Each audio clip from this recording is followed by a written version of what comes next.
अस्सलाम वालेकुम। उम्मीद है आप सब लोग खैरियत से होंगे। आज आप सब लोगों का फिर से मेरे चैनल पर खुश आमदीद।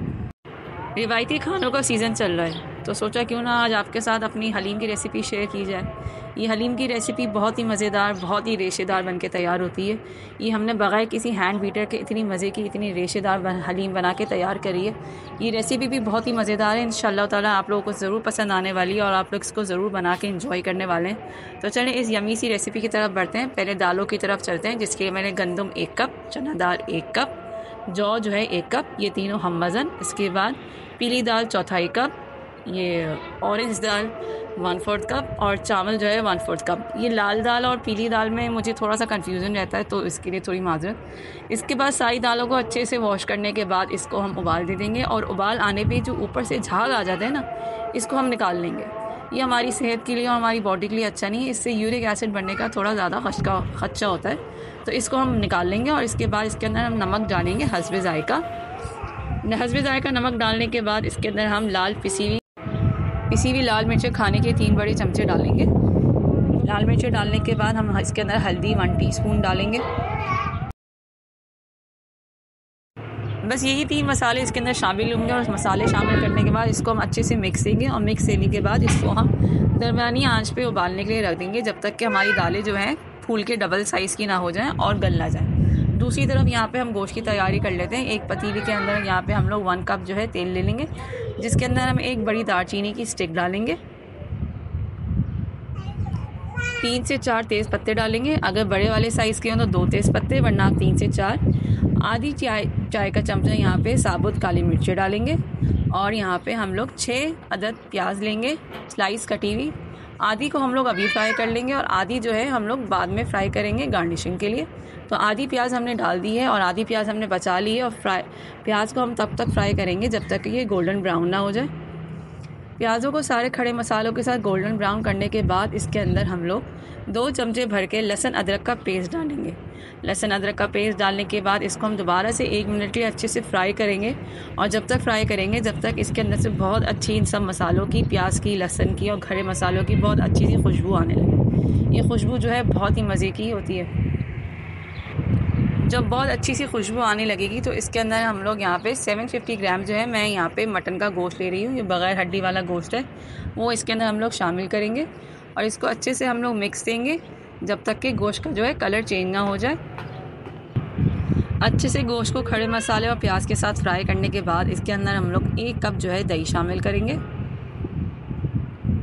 उम्मीद करूँगी इंशाल्लाह ताला आपको मेरी हलीम की रेसिपी ज़रूर पसंद आने वाली है और आप उसको ज़रूर बना के ट्राई करेंगे और खाने के बाद मेरे चैनल को ज़रूर सब्सक्राइब करेंगे। अच्छा, दही डालते हुए हमेशा ये ख्याल कीजिए कि हमेशा पतीली की जो आंच है वो बिल्कुल हल्की कर दीजिए और फिर दही डाल के मिक्स करें। या तो हल्की कर दें या तो बंद कर दें। इससे क्या होगा, इससे आपकी जो दही है जब आप खाने में शामिल करेंगे फटेगी नहीं। तो दही डालने के बाद अच्छे से मिक्स करने के बाद इसके अंदर हम नमक जो है हस्बे ज़ायका डालें। नमक शामिल करने के बाद यहाँ पे हम लोग दोबारा से 3 खाने के चमचे जो है पिसी हुई लाल मिर्चें शामिल करेंगे। धनिया पाउडर 1 चाय का चमचा शामिल करेंगे और इसको अच्छे से हम मिक्स देंगे। अच्छे से मिक्स देने के बाद इसके अंदर हम लोग पानी हस्बे ज़रूरत शामिल करेंगे। बहुत ज़्यादा पानी शामिल नहीं कीजिएगा, बस इतना शामिल कीजिएगा कि गोश्त जो है अच्छे से गल जाए। पानी शामिल करने के बाद इसको हम दोबारा से उबाल आने देंगे और मीडियम फ्लेम पे रख के इसको ढक देंगे जब तक कि यहाँ पे गोश्त जो है बहुत अच्छे से गल ना जाए। तकरीबन यहाँ पे 1 से 1.5 घंटा गुजर चुका है और गोश्त भी जो है बहुत अच्छे से गल चुका है। ये आप देख सकते हैं, तेल भी ऊपर आ चुका है और गोश्त जो है बहुत अच्छे से गल चुका है। अब गोश्त को बहुत अच्छे से गलाने के बाद यहाँ पे हम गोश्त को अलग कर लेंगे। अलग किसी बॉल के अंदर यहाँ पे जितना हमने गोश्त उबाला है इसको हम अलग प्याले में डाल लेंगे।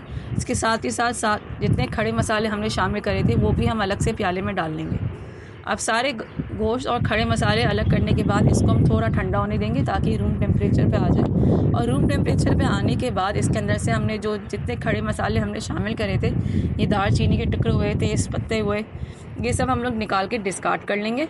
और कांटे की मदद से, चूँकि ये अभी थोड़ा गर्म है, कांटे की मदद से हम लोग गोश्त का सारा रेशा तोड़ लेंगे। और साथ ही साथ जितनी यहाँ पे काली मिर्चें आती रहेंगी उसको भी हम लोग डिस्कार्ड कर लेंगे। या तो अब यहाँ पे गोश्त ठंडे होने का इंतज़ार कर ले, लेकिन जितना गरम अच्छा रेशा टूटेगा, ठंडा होने पे उतना अच्छा रेशा नहीं टूटेगा। तो यहाँ पे कांटों की मदद से सारा गोश्त का जो रेशा है वो अच्छे से यहाँ पे तोड़ लूँगी और इसको यहाँ पे फिर मैं साइड कर लूँगी। अच्छे से गोश्त का रेशा तोड़ने के बाद हम लोग दूसरी तरफ चलते हैं। यहाँ पे हमारी दाल भी जो है वो गल चुकी है और देखें दाल उबल के जो है बिल्कुल डबल साइज़ की हो चुकी है। अब यहाँ पे जो है दाल को हम चूल्हे से उतार लेंगे और इसको ना रूम टेम्परेचर पे आने देंगे। रूम टेम्परेचर पे लाने का मकसद ये है क्योंकि अगर हम इसको गरम हम लोग ब्लेंडर पे डालेंगे कि चूँकि अगर शीशे का किसी का ब्लेंडर हो तो उसका जो क्रैक पड़ने का है वो खदशा ज़्यादा होता है। तो इसको रूम टेम्परेचर पे आने के बाद यहाँ पे हम लोग ब्लेंडर में डाल लेंगे। जिसके पास हैंड बीटर हो तो वो हैंड बीटर सारी दाल को एक ही दफ़ा में सारा मैश कर ले, अच्छे से ब्लेंड कर ले। लेकिन ब्लेंडर में इसके रिज़ल्ट जो हैं वो कुछ और ही हैं। ये जब आप लोग ब्लेंड करके इस तरीके से आप लोग हलीम जब बनाएंगे तो इसका रिज़ल्ट आप लोग देखेंगे कितना ही शानदार रिज़ल्ट आएगा और आपकी हलीम जो है बहुत ही मज़े की और बहुत ही रेशे वाली बनके तैयार होगी। तो इस तरह से ब्लेंडर के अंदर थोड़ी थोड़ी सी दाल शामिल करने के बाद इसको हम अच्छे से ब्लेंड कर लेंगे और अलग बॉल के अंदर ट्रांसफ़र कर लेंगे।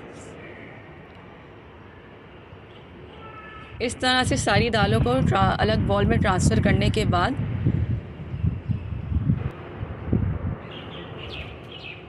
ये देखिए ब्लेंडर में किस तरह हमारी दाल बहुत अच्छे तरीके से ब्लेंड हो चुकी है, बिल्कुल ही यकजान हो चुकी है।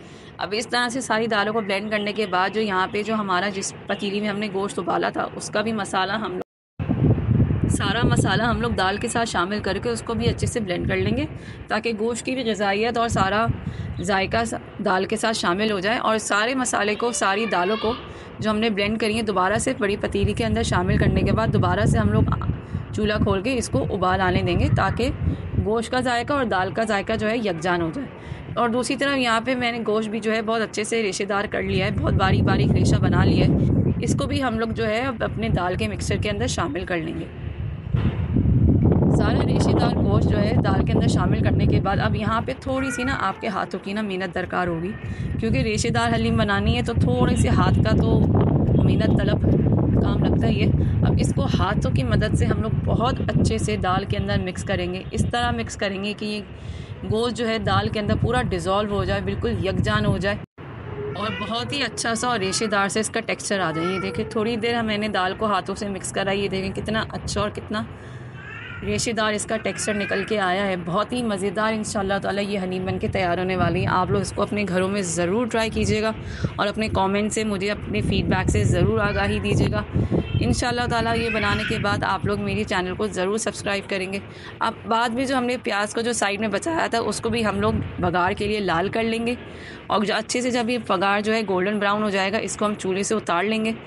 अब यहाँ जी हमारी बिल्कुल मज़ेदार सी रेशेदार सी और मसालेदार सी हलीम जो है बिल्कुल तैयार हो गई है। अब इसको हम लोग मज़े से अलग कर लेंगे, गार्निश कर लेंगे और अपनी अम्मी के हाथों के बने हुए अरक के अचार के साथ इंजॉय करेंगे। अब ये हलीम जो है हम लोग किसी डिश के अंदर डिश आउट कर लेंगे। इसको हम लोग अदरक से, हरी मिर्च से, नींबू से, जिससे आपका मर्ज़ी चाहे आप लोग गार्निशिंग करें। अच्छे से गार्निशिंग करने के बाद इसके ऊपर जो हमने लाल हुई प्याज लाल करी थी वो हम इसके ऊपर डालेंगे। प्याज लाल डालने के बाद जो हमने बघार जिस तेल में हमने बघार लगाया था वो भी तेल हम लोग हलीम के ऊपर थोड़ा सा डालेंगे ताकि हमारी हलीम जो है बहुत ही रौनकदार लगे। इस तरह से हमारी हलीम जो है बिल्कुल मज़े की तैयार हो चुकी है। इसको आप लोग ज़रूर इंजॉय कीजिएगा और बना के खाइएगा। और इसके साथ जो आपकी अम्मी के हाथ का बनाया हुआ अरक का अचार का जो कॉम्बो है वो तो बहुत ही लाजवाब। तो बहुत ही जल्द आपसे अपनी नेक्स्ट वीडियो में मुलाकात होती है। तब तक के लिए अल्लाह हाफ़िज़, जज़ाकल्लाह खैर।